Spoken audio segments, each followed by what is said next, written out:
3টার সময় তার রাজধানীর বারিধারার ডিওএইচএস এ সংবাদ সম্মেলন করতে হলো। কি নিয়ে সংবাদ সম্মেলন করলেন? আইন শৃঙ্খলা পরিস্থিতি নিয়ে। কি আমাদেরকে জানালেন সেটা নিয়ে আমি বলবো, কিন্তু রাত 3টার সময় সংবাদ সম্মেলন করতে হলো কেন? এর পেছনের কারণটা কি? এত গভীর রাতে কেন সাংবাদিকদের ডেকে নিয়ে কথা বলতে হলো? এবং ওই 3টার সময় কি এমন ইনফরমেশন জাতিকে জানানোর দরকার ছিল যা তা না বললেই নয়? এই সংবাদ সম্মেলনটা তো সকালে এসেও করা যেত, অথবা তারও বেশ কিছু আগে করা যেত, রাত 8টায়, 10টায়, 11টায়, কিন্তু রাত 3টার সময়। আমি গতকাল রবিবার সাংবাদিক সুবীর ভৌমিকের একটা লেখাকে উদ্ধৃত করে কিছু ইনফরমেশন জানিয়েছিলাম, বা সেখানে যা দাবি করা হয়েছিল সেগুলো আপনাদের সামনে তুলে ধরেছিলাম। দেশের সার্বিক যে নৈরাজ্যকর পরিস্থিতি, বিশেষ করে আইন শৃঙ্খলা পরিস্থিতি জনিত যে ভয়ঙ্কর অবস্থা, চারিদিকে হত্যা, ধর্ষণ, খুন, ছিনতাই, ডাকাতি, এইগুলো নিয়ে সেনাবাহিনীর ভাবমূর্তি ক্ষুণ্ণ হচ্ছে। যেহেতু সেনাবাহিনী এখনো পর্যন্ত মাঠে রয়েছে ম্যাজিস্ট্রেসি ক্ষমতা নিয়ে, কিন্তু অনেক কিছু করতে পারছে না, এবং এই জায়গা থেকে সরকারের সঙ্গে সেনাবাহিনীর একটা গভীর দূরত্ব সৃষ্টি হচ্ছে।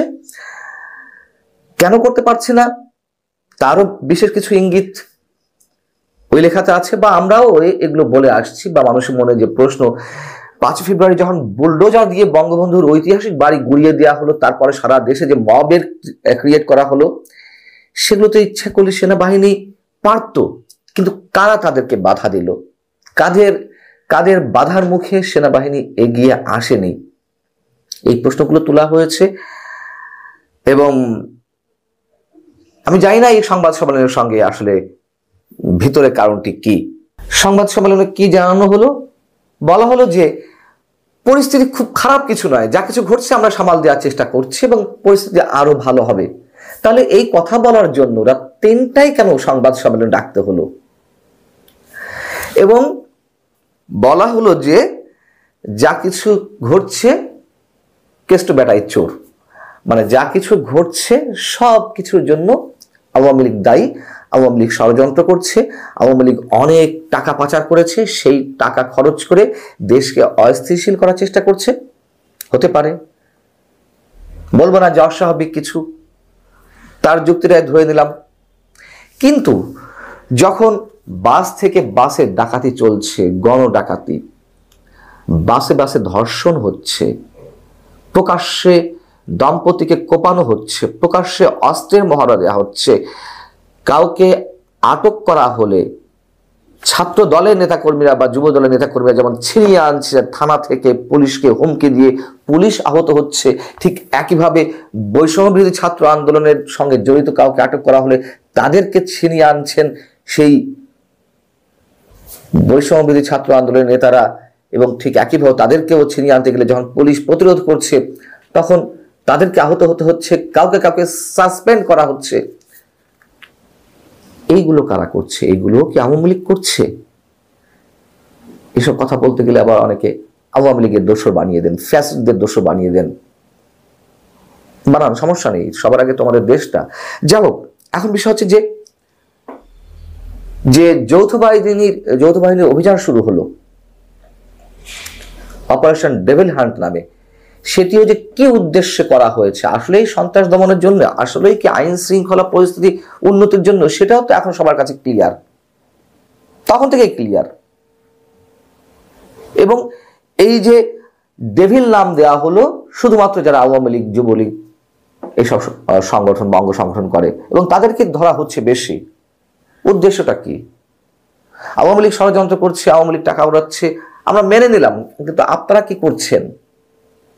বিশেষ একটা গোষ্ঠীকে দমনের জন্যই তো এই অপারেশন শুরু করা হয়েছে, তা নিয়ে যে বিতর্ক সৃষ্টি হয়েছে, সেই জায়গা থেকে আন্তর্জাতিক মানবাধিকার সংগঠন হিউম্যান রাইটস ওয়াচও তো বিবৃতি দিয়েছে, নাকি হিউম্যান রাইটস ওয়াচ এখন আওয়ামী লীগের পক্ষে কথা বলছে।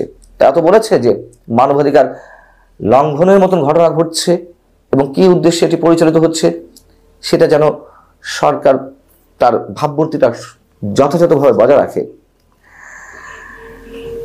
চরম বাস্তবতাকে অস্বীকার করে যদি পরিস্থিতি অন্যদিকে নিয়ে যাওয়ার চেষ্টা করা হয় তখন তো এমনটা হবেই, খুব স্বাভাবিক।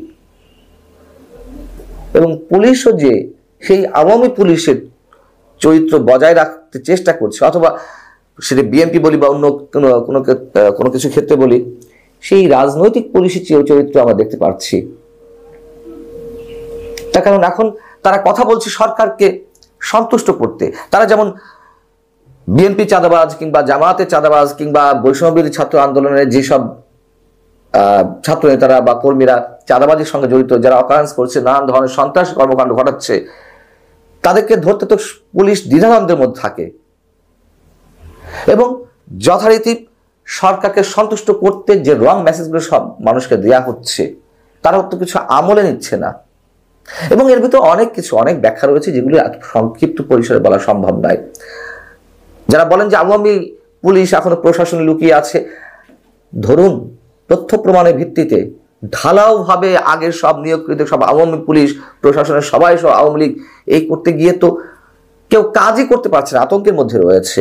আমি বলছি না তাদের কারো বিরুদ্ধে ব্যবস্থা নেওয়া যাবে না, কিন্তু সেটা কিভাবে নেওয়া হচ্ছে এবং তদবির বাণিজ্য তো চলছে। কারা বাণিজ্য করছে? এগুলা আওয়ামী লীগ করছে, আওয়ামী লীগ টাকা খাচ্ছে।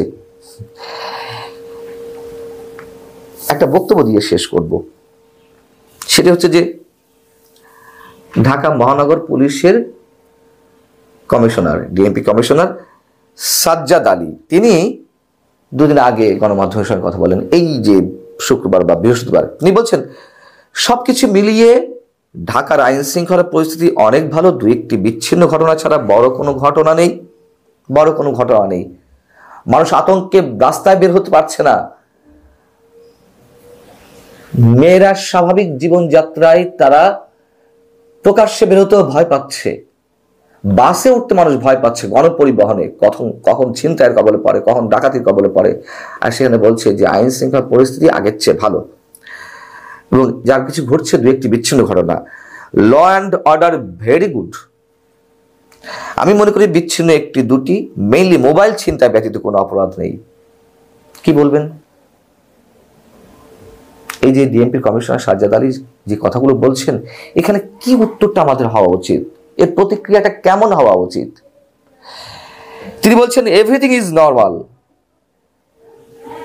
আর তিনি ক্রেডিট নিচ্ছেন কি দুদিন আগে উত্তরার ঘটনায় 5 জনকে যে দম্পতিকে কোপানো হলো প্রকাশ্যে, সেই ঘটনায় তারা 5 জনকে আটক করেছে, এটা বিশাল কিছু অর্জন করে ফেলেছে।